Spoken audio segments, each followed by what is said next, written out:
Now, you may have seen the meme on Instagram that says, feels like we are all 4 weeks away from seeing everyone's real hair colour. The meme game's been pretty entertaining, isn't it? Navigating a new normal means hair salons are closed for the next 4 weeks. So we asked Beauty EQ editor Trudi Brewer what's available online and in the local supermarket that's going to help hold you over until you're in that salon chair again. Trudi, the new norm means that a lot of people are relying on you to give them some advice because they'll be trying things at home that they have never tried before. So it is your time to shine, my friend. Welcome to the cafe. Thank you, and I'm available for any questions online. Brilliant. Okay, well, we've got a lot to get through over the next 4 weeks, but today we thought we'd concentrate on hair dyes. Look, I've never dyed my hair before, so for those that have got to try this for the first time at home, where do you even start when it comes to selecting a shade? Look, it is tricky. My first advice is to tackle the easy jobs, like a root touch-up's probably really the most simple thing. Don't go for a drastic colour change. How you find the colour, don't look at the pretty picture on the box. Flip the box over and look at the shade guide. Now, what you want to do is try and choose something that is either one shade lighter or one shade darker. And that means you will actually be quite safe. It won't be a drastic change. It'll colour that grey without going too drastic. The colour chart goes from 1, which is black, to 10, and that's blonde. So if you're somewhere in the middle like me, you're about a 6 or a 7, then that's a good guide to go with.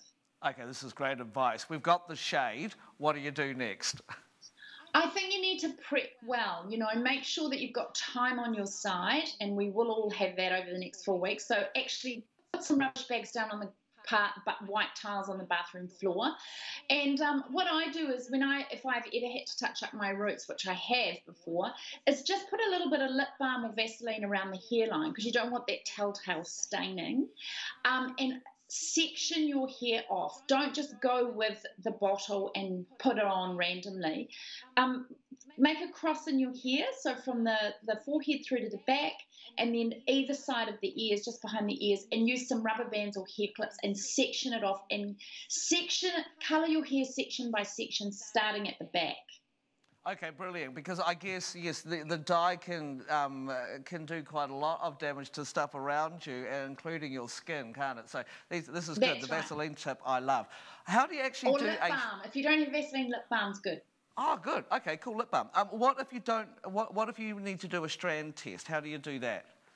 Look, that's if you're making a drastic change, and I always recommend people to do that. Just take a little bit of hair from underneath and mix up a little bit of the colour with a little bit of the developer and actually colour the hair and follow the instructions, rinse it off and have a look if you like the colour. Because you can always colour that little bit with a semi-permanent colour, but if you're going permanent, it's always a good idea to do a strand test. It actually just gives you a little insight into what the finished colour is actually going to look like. Okay, I'm feeling like an expert already. This is great. So, okay, look, you're close to the back of the hair. That's another good point of problem, I guess. How do you actually do the back of your hair? Because you can't really see it, can you? I know. Look, one of those barber mirrors is great so that you can actually look at the back as you colour. I've actually taught my husband how to colour my hair, and there's some amazing YouTube videos that you can check out. I have, and he's actually really good now. So you actually take really small sections. Get on, if you've got somebody that you're locked down with, teach them on YouTube, show them a YouTube video on how to colour hair. It's really simple. It's just a methodical section by section, making sure that each section is covered with colour, and or use your back mirror into your front mirror and give that a go. Okay, and a good time to experiment because I guess we're not leaving homes for a while, are we? So if you get it wrong, it's okay. What are the blunders that we can make? I think people miscalculate how much colour they need. If you've got thick, medium length or long hair, you actually need 2 packets of colour. 1 packet is not going to go all the way. And secondly, if you're just touching up your roots, try not to drag the colour through the ends of the hair because that's when it actually becomes a colour build-up and it starts to look quite matte and dry. So what I do is I tend to put a little bit of a conditioner on the ends of my hair just so that any colour gets on it, it's actually protected by the conditioner and it just washes away because it sits on top of the hair with the conditioner. So those would be my 2 kind of tips with blunders. And also make sure you colour your hair when it's dirty. That's another goodie, just to protect that scalp. Oh, okay. So what does that do? Just run us through that again. It protects your scalp? So if you colour your hair when it's been freshly washed, you've washed all the natural oils out of your hair. But if you wait till your hair is dirty, give it a brush to get rid of any of the styling product like hairspray, and actually colour it when it's dirty, because that means that you've got a layer of natural oil on your scalp, and it actually protects your scalp from the ammonia in the colour and any sensitivities. Oh, I love experts in this field teaching us all new things. Okay, what would be your top tip, Trudi? I think, again, make sure you prep well. I mean, a lot of people think, oh, I'll colour my hair, and they rush into the bathroom and start, and they've got colour splattered all over the shower curtains. I've often had people text me saying, how do I get colour out of the shower curtain in my white towels? Always wear gloves and always follow the instructions on the packet, and you should be okay if you're just sticking to that one shade lighter or one shade darker. Okay, brilliant. Let's have a look at products. It's usually Mel's favourite part. So you talk me through it this time. So bear with me, I'm multitasking here.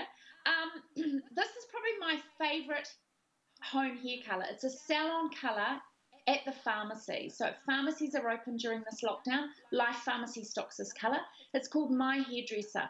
It's an Australian brand made by hairdressers who used to own a big multinational company. So you've got the colour and the developer, 100% grey coverage. That's why I love it. And most women that have got, grey roots and they want to cover them, that's their big thing. It's got an olive oil base. But most importantly, it's got a really low ammonia in it, which means that you don't get that horrible toxic smell and that sensitivity on the scalp. So that's a goodie. They also My Hairdresser also make a permanent colour hair remover. So if you've done a massive blunder and you hate the colour you've got, this is available in the pharmacy, and you can remove that old colour or that new colour that you've put on and start again. So that's a whole day's work sorted in the month's lockdown. Okay, so that's called My Hairdresser, is that what you said? That's called My Hairdresser, and it's I call it MYHD colour or My Hairdresser. There is actually a video on my website on how to do a root touch-up with this colour that I've actually shot a few months ago, so you can always check that out if you want some advice. Brilliant, thank you. Okay, what else have you got for us, Trudi? So the other thing is that so many people want to just disguise those grey roots. This is available at the supermarket. It's called Clear Old Root Touch-Up. Really super clever. It's just a little spritz. If you can see the little nozzle there, yep. You just spritz it into the parting, push your hair back, spritz it around. It comes out quite quickly. It's a spray that dries to a powder, and there's 5 shades. I've got the light brown here, and that will disguise those grey roots while you're waiting to see the salon if you're not brave enough to colour your hair at home. And that's a real goodie, and it stays in the hair until you shampoo it out. So it's like a powder, a spray that turns into a powder. Oh, brilliant. And then another one which I love is Goldwell have a little pot of powder that does the same thing. So that's the powder in the top, and in the bottom is a little sponge tip. Right. And you just use, and as you can see, I've used this one because I missed my salon appointment, Mike. It's devastating. You just pat the little applicator into the powder, and there's the powder on the end, and you just pat it through your parting to disguise that grey, which is awesome because it's there. It doesn't wash out. It's also sweat-proof, so if you're going to go for your solo jog, it won't come out either. Oh, brilliant. I want to commend use that one too, because I'll tell you what, I could probably do with some of that. And another one is your, men look good grey, just quietly. Not I'm saying that you've got grey hair, but they do. This is a goodie at the supermarket. Schwarzkopf have launched just new recently. Is a tinted shampoo and conditioner is also awesome for refreshing your colour. If you don't need your roots done, but you think you go to your salon for a blow dry and a toner or something like that, you can get yourself a purple or a brunette shampoo and conditioner, and just keep that in the shower, and every couple of days do a refresh on your colour in the shower, which is a goodie. And this is another supermarket one, so brilliant. You can get that with your shopping. And you can have 2 because you get the shampoo and conditioner and they match. Nice. And then finally, we're going to talk later too about, in the next few weeks, about DIY spas. Moroccan Oil make the most amazing, thick, nourishing mask. And you can buy this online at Hair Plus. Smells beautiful, full of argan oil. And you can just massage that through your hair just to give your hair a really beautiful, nourishing moisture treatment, and that's really good for boosting your colour as well, because as our hair gets, you know, dirtier and drier, and through the weeks when we're not going to visit our salon, a nourishing mask is a goodie to just give yourself a boost, as well as, you know, practically looking after your hair. Yeah, good time to practice, good time to experiment as well, Yeah. online and of course at supermarkets as well. And thank you, Trudi, because you're going to be walking us through the next 4 weeks of at-home DIY. Really appreciate it. Stay safe in your office, and we look forward to catching up next time. Of course, for more, thanks, Mike. you can head to her website, beautyeq.co.nz.